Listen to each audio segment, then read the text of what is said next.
Thank you, Mr. Chairman, and thanks to all of our witnesses for being here. We really appreciate your expertise and your time.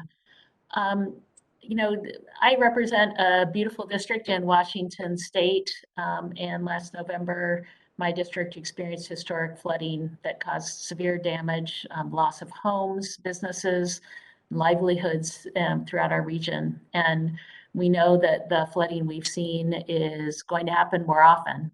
Um, our with changing climate, these once in a generation floods are really happening more frequently and with greater intensity.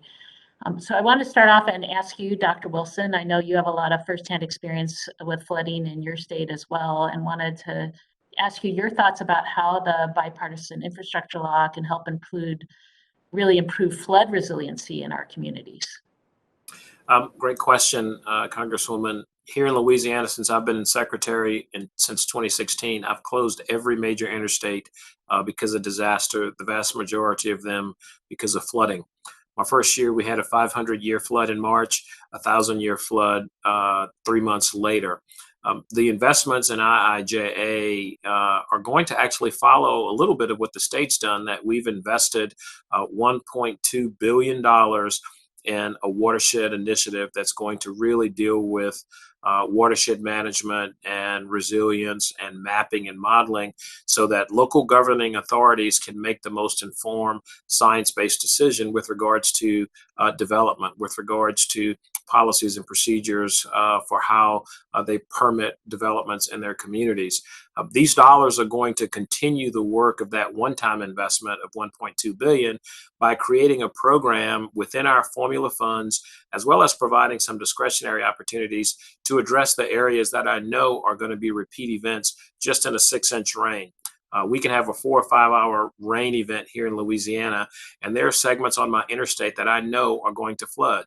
So we're in the process of using these dollars to rebuild pump stations that were pumping water from plants built in the 1960s for water that they were never contemplating.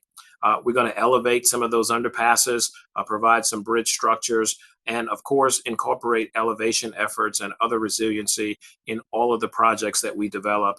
It's a very expensive process, but it takes time. It's got to be systematic, and it's not going to be a one and done effort, especially when you have 16,000 miles of public roads and lots of waterways. So we're committed to doing it, but we're doing it in a science-based, climate-friendly way that's going to use our natural resources to live with water and not necessarily just fight it.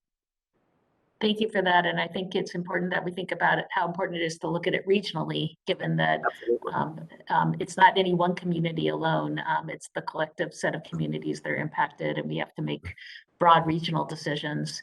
I also wanted to ask you, Secretary Wilson, my district is a diverse district with urban, suburban, rural communities. And I know you've done a lot of important work in your many roles to advance equity and community partnerships. As we look at advancing equity and look at the new investments from the bipartisan infrastructure law, I wonder if you can talk about what you're particularly excited about there. Well, great question. I'm good friends with my good friend who's the secretary out there in Washington, Roger Millar. He's actually going to succeed me as president of AASHTO. We share commitments to dealing with equity. The idea that there's this national conversation and that this is being thread through all that we do in this space of infrastructure is very important, because equity is not just about the people who are doing the work, it's about the people we're going to work with.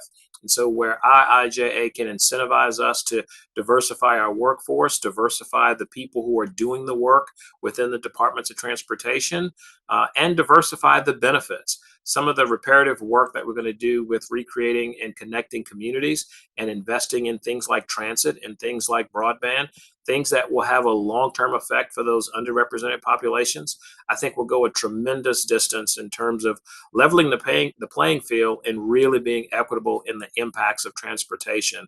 So I'm very excited about what this means for us, not just today, but my priority at AASHTO is creating pathways to equity. How do we build an institution to address this so it's not a one and done issue? If we're serious about treating all Americans equally, creating that pathway to equity, I think, is going to make that happen. Thank you so much. Thank you, Mr. Chairman. I yield back.